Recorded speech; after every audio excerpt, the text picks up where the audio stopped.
नमस्कार. मुंबई उच्च न्यायालयामध्ये लिपिक पदासाठी एक जबरदस्त संधी आलेली आहे. चला तर मग या भरती प्रक्रियेबद्दलची सगळी माहिती सोप्या भाषेत समजून घेऊया, जेणेकरून अर्ज करताना कोणताही गोंधळ उडणार नाही.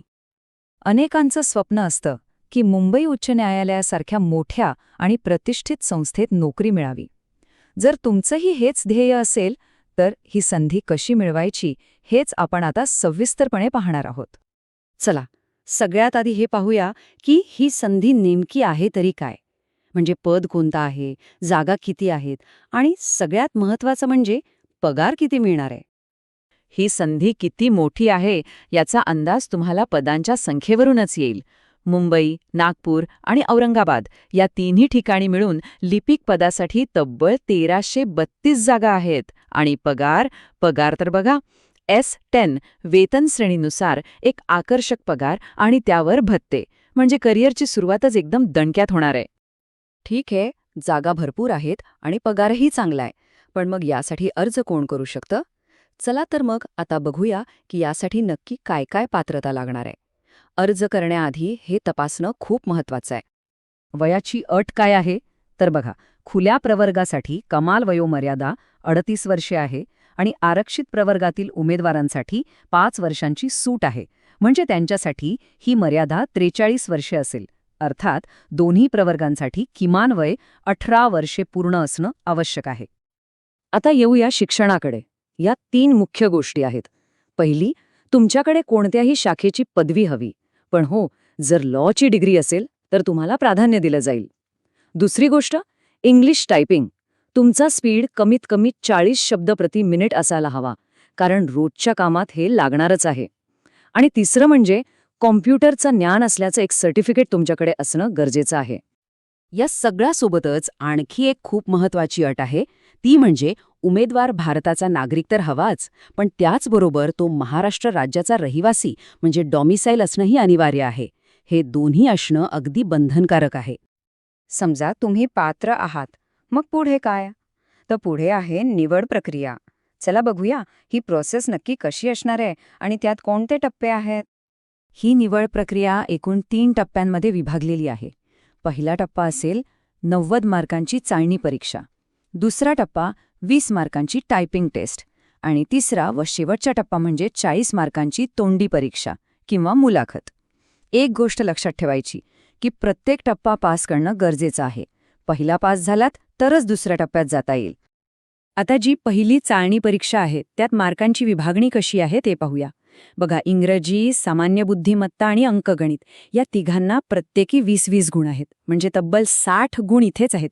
आणि उरलेले 30 गुण मराठी, सामान्य ज्ञान आणि कम्प्युटरसाठी आहेत, प्रत्येकी 10-10. यावरून अभ्यासाचा फोकस कुठे ठेवायचा याचा अंदाज येतो. एक महत्त्वाची गोष्ट, फक्त परीक्षा देऊन चालणार नाही, तर पासिंग मार्क्स पण मिळवावे लागतील. म्हणजे चाळणी परीक्षेत 90 पैकी कमीत कमी 45 आणि टायपिंग टेस्टमध्ये 20 पैकी किमान 10 गुण मिळवणं कंपल्सरी आहे. चला आता बघूया की यासाठी ॲप्लिकेशन म्हणजे अर्ज कसा करायचा. ही सगळी प्रोसेस ऑनलाईन आहे, त्यामुळे काही स्टेप्स आहेत ज्या व्यवस्थित फॉलो कराव्या लागतील. अर्ज करण्यासाठी 1000 रुपये फी आहे आणि ही नॉन रिफंडेबल असेल, म्हणजे परत मिळणार नाही. ही फी फक्त SBI कलेक्ट या ऑनलाईन पर्यायानेच भरायची आहे, हे लक्षात ठेवा. प्रोसेस तशी सोपी आहे, पण लक्ष देऊन करायला हवी. पहिली आणि सगळ्यात महत्त्वाची स्टेप, SBI कलेक्टवरून फी भरायची आणि जो रेफरन्स नंबर मिळेल तो सांभाळून ठेवायचा, कारण तोच नंबर वापरून तुम्हाला ऑनलाईन फॉर्म भरायचा आहे. मग फोटो, सही अपलोड करायची आणि सगळ्यात शेवटी फॉर्म सबमिट करून त्याची प्रिंटआउट घ्यायला विसरू नका, ती पुढे कामी येईल. आता तारखा ह्या तर सगळ्यात महत्त्वाच्या आहेत. अर्ज भरण्याची प्रक्रिया 15 डिसेंबर 2023 पासून सुरू होईल आणि शेवटची तारीख आहे 5 जानेवारी 2024 संध्याकाळी 5 वाजेपर्यंत. सल्ला इतकाच की शेवटच्या दिवसाची वाट बघू नका, वेळेतच अर्ज करून टाका. आता फोटो आणि सही अपलोड करण्याबद्दल काही तांत्रिक सूचना. फोटो 3.5 बाय 4.5 सेंटीमीटर आणि सही 3 बाय 2.5 सेंटीमीटर या आकारात हवी. दोन्ही फाईल्स JPG किंवा JPEG फॉर्मॅटमध्येच असाव्यात. आणि हो, दोन्ही फाईल्सची साईज 40 KB पेक्षा कमी हवी. हे सगळं बरोबर असेल तरच तुमचा फॉर्म व्यवस्थित अपलोड होईल. बरं, अर्ज भरून झाला. पण काम इथेच संपत नाही. काही शेवटच्या पण अत्यंत महत्त्वाच्या गोष्टी आहेत ज्याकडे लक्ष देणं गरजेचं आहे. चला, एक फायनल चेकलिस्ट बघूया. जेव्हा डॉक्युमेंट व्हेरिफिकेशनची वेळ येईल तेव्हा तुम्हाला ओरिजिनल डॉक्युमेंट्स सादर करावी लागतील. यामध्ये तुमच्या जन्मतारखेचा पुरावा, सगळ्या मार्कशीट्स, टायपिंग आणि कम्प्युटरचं सर्टिफिकेट आणि महाराष्ट्राचं डोमिसाईल सर्टिफिकेट लागेल. म्हणूनच ही सगळी कागदपत्रं आत्ताच एकत्र करून ठेवा, म्हणजे आयत्या वेळेला धावपळ होणार नाही. निवड झाल्यानंतर सुरुवातीची 2 वर्ष प्रोबेशन पिरियड म्हणजे परिवीक्षा कालावधीवर काम करावं लागेल. या काळात तुमच्या कामावर लक्ष ठेवलं जाईल आणि जर काम समाधानकारक नसेल तर कोणतीही नोटीस न देता नोकरीतून कमी केलं जाऊ शकतं.